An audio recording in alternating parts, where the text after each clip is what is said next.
Hi friends, welcome back to the channel Tanipriya vlogs and creations. ಇವತ್ತಿನ ವಿಡಿಯೋದಲ್ಲಿ ನಾನು ಈ ಥರ ಗಾಜಿನ ಬಳೆಗಳಿಗೆ ವರ್ಕನ್ನು ಮಾಡಿ ತೋರಿಸ್ತಾ ಇದ್ದೀನಿ. ಕ್ರೋಶಾ ವರ್ಕಿಂದ ಬಳೆಗಳನ್ನು ಯಾವ ಥರ ತಯಾರು ಮಾಡಬೇಕಂತ ತೋರಿಸ್ಕೊಡ್ತಾ ಇದ್ದೀನಿ. Silk thread bangles. ಇದಕ್ಕೆ ಈ ಥರ ಟ್ರಿಮ್ಮರನ್ನು ತಗೊಂಡಿದ್ದೀನಿ. ಹಾಗೆ ಕ್ರೋಶಾ ನೀಡಲ್ ಬಂದು 0.75 mm. ಹಾಗೆ ಗಮ್ಮು ಬೇಕಾಗುತ್ತೆ, ಫ್ಯಾಬ್ರಿಕ್ ಗಮ್ಮು. ಮತ್ತು ಈ ಥರ ಬೀಡ್ಸ್ಗಳನ್ನು ತಗೊಂಡಿದ್ದೀನಿ. ಕ್ರೀಮ್ ಕಲರ್ ಪರ್ಲ್ ಬೀಡ್ಸ್ಗಳನ್ನು ಯೂಸ್ ಮಾಡ್ಕೋತಿದ್ದೀನಿ.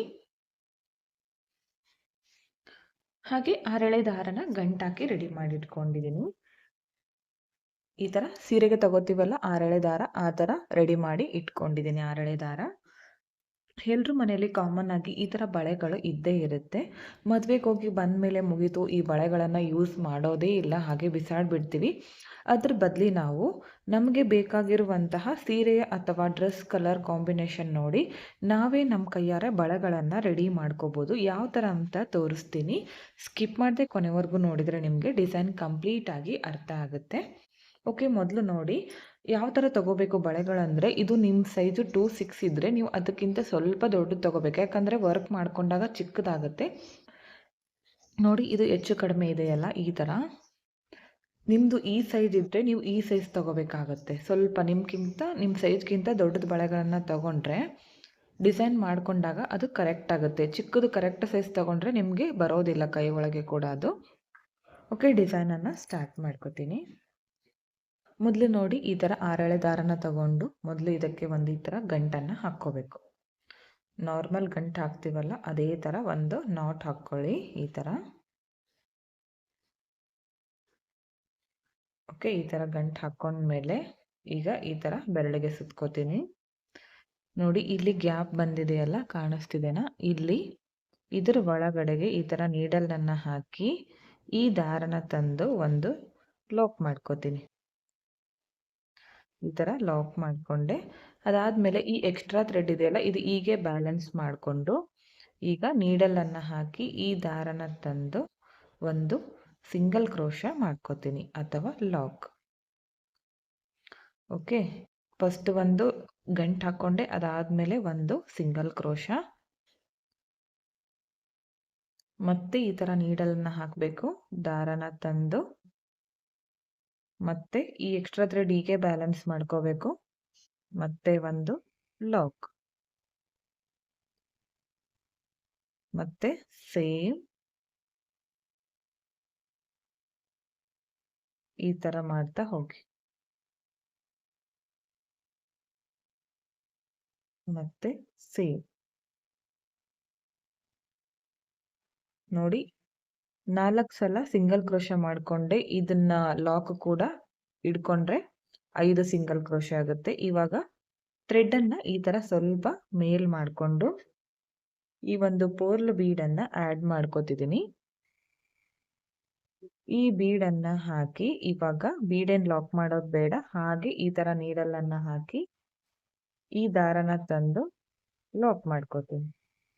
ಈ ಎಕ್ಸ್ಟ್ರಾ ಥ್ರೆಡ್ ಹಾಗೆ ಬ್ಯಾಲೆನ್ಸ್ ಮಾಡ್ತಾ ಹೋಗಿ.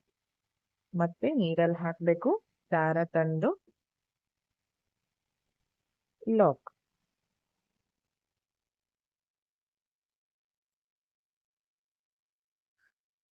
ಎರಡು ಸಲ ಆಯಿತು ಬೀಡ್ ಹಾಕಿದ ಮೇಲೆ.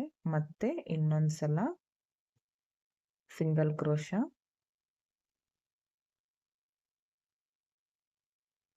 ಮತ್ತೆ ಇನ್ನೊಂದು ಸಲ ಸಿಂಗಲ್ ಕ್ರೋಶಾ,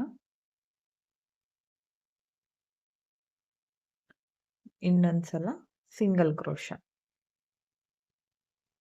ನೋಡಿ, ಈ ಥರ ಸಿಂಗಲ್ ಕ್ರೋಶನ ಮಾಡ್ಕೋಬೇಕು. ಇದನ್ನ ಒಂದು ಸ್ವಲ್ಪ ಮಾಡ್ಕೊಂಡ್ಮೇಲೆ ಈ ಥರ ಸರಿಸ್ಕೋಬೇಕು ನಾವು. ಇದನ್ನ ಈ ಥರ ಮಾಡಿಕೊಂಡು ಮತ್ತೆ ಥ್ರೆಡನ್ನು ಮೇಲ್ ಮಾಡಿಕೊಂಡು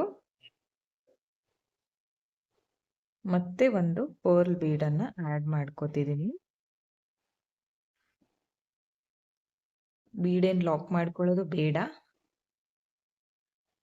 ಮತ್ತೆ ಇವಾಗ ಈ ಥರ ನೀಡಲ್ ಹಾಕಿ ದಾರ ತಂದು ಮತ್ತೆ ಒಂದ್ಸಲ ಈ ಥರ ಸಿಂಗಲ್ ಕ್ರೋಶಾ, ಇನ್ನೊಂದು ಸಿಂಗಲ್ ಕ್ರೋಶಾ. ಇಲ್ಲಿ ಕೂಡ ಇವಾಗ 5 ಸಲ ಸಿಂಗಲ್ ಕ್ರೋಶನ ಮಾಡ್ಕೋಬೇಕು ಬೀಡ್ ಹಾಕಿದ ಮೇಲೆ.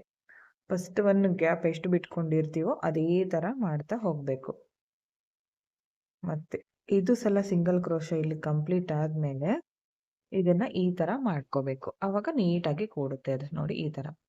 ಇಲ್ಲಿ ಎಕ್ಸ್ಟ್ರಾ ಥ್ರೆಡ್ ಕಾಣಿಸ್ತಿದೆಯಲ್ಲ, ಇದನ್ನ ಕಟ್ ಮಾಡ್ಕೋತೀನಿ ಸ್ವಲ್ಪ. ಆಮೇಲೆ ಅದು ಕಾಣದೇ ಇರೋ ತರ ಅಲ್ಲಿ ಗಮ್ ಹಚ್ಚಿ ಅಟ್ಯಾಚ್ ಮಾಡ್ಕೋತೀನಿ ನಾನು. ಇವಾಗ 5 ಸಲ ಸಿಂಗಲ್ ಕ್ರೋಶ ಆಯ್ತಲ್ಲ, ಇವಾಗ ಮತ್ತೆ ಥ್ರೆಡ್ ಅನ್ನ ಮೇಲ್ ಮಾಡ್ಕೊಂಡು ಮತ್ತೆ ಒಂದು ಈ ಬೀಡ್ ಅನ್ನ ಹಾಕ್ತಿದ್ದೀನಿ. ಇಲ್ಲಿ ಗೋಲ್ಡ್ ಕಲರ್ ರೌಂಡ್ ಬೀಡ್ಸ್ ಕೂಡ ಯೂಸ್ ಮಾಡ್ಕೋಬಹುದು. ಇಲ್ಲ ಅಂದ್ರೆ ಹ್ಯಾಂಗಿಂಗ್ಸ್ ತರ ಬರುತ್ತಲ್ಲ ಕ್ರಿಸ್ಟಲ್ ಬೀಡ್ಸ್ಗಳು, ಅದನ್ನು ಕೂಡ ಇಲ್ಲಿ ಹಾಕೋಬಹುದು.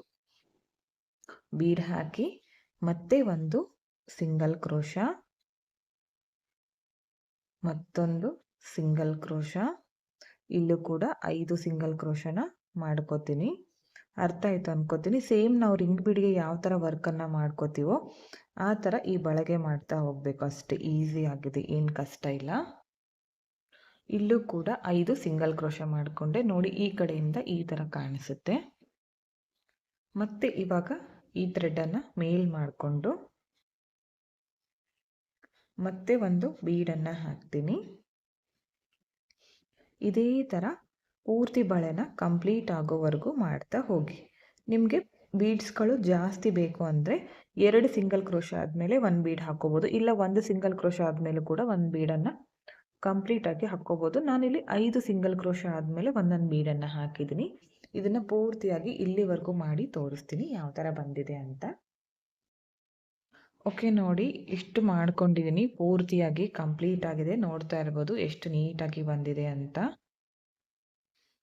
ಈ ಥರ ಕಾಣಿಸ್ತಾ ಇದೆ ಕಂಪ್ಲೀಟ್ ಆದಮೇಲೆ. ಇವಾಗ ಎಂಡ್ ಯಾವ ಥರ ಮಾಡಬೇಕಂತ ತೋರಿಸ್ತೀನಿ.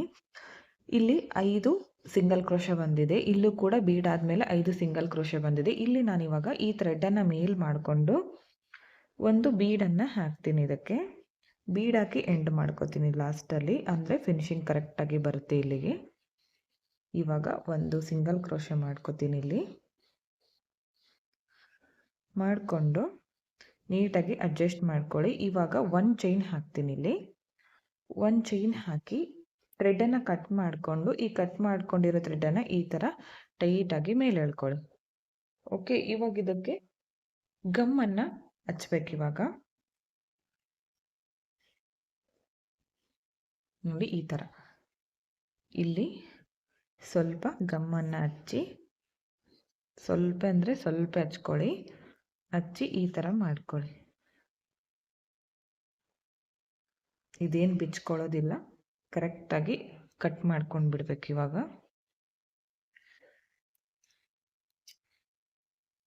ನೋಡ್ತಾ ಇರ್ಬೋದು ಈ ಥರ ಕಾಣಿಸ್ತಾ ಇದೆ. ನೋಡಿ ರೆಡಿ ಆಗಿದೆ ಬಳೆ ಕೂಡ. ತುಂಬಾನೇ ನೀಟಾಗಿ ಬಂದಿತ್ತು ಫ್ರೆಂಡ್ಸ್ ಡಿಸೈನು. ಇಲ್ಲಿ ಯಾವುದೇ ತರಹದ ಬೀಡ್ಸ್ಗಳನ್ನು ಯೂಸ್ ಮಾಡಿ ಡಿಸೈನನ್ನು ಮಾಡ್ಕೊಳ್ಳಿ. ತುಂಬ ಚೆನ್ನಾಗಿ ಬರುತ್ತೆ ಡಿಸೈನ್ ಮಾತ್ರ. ಹಾಗೆ ಕಡಿಮೆ ಸಮಯದಲ್ಲಿ ಕಡಿಮೆ ಥ್ರೆಡ್ಡನ್ನು ಬಳಸಿ ನಾವು ಈ ಡಿಸೈನನ್ನು ಮಾಡ್ಕೋಬೋದು ಬಳೆಗೆ. ನಿಮಗೂ ಕೂಡ ಇಷ್ಟ ಆಯಿತು ಅನ್ಕೋತೀನಿ. ಇಷ್ಟ ಆಗಿದ್ರೆ ನೀವು ಒಂದ್ಸಲ ಟ್ರೈ ಮಾಡಿ.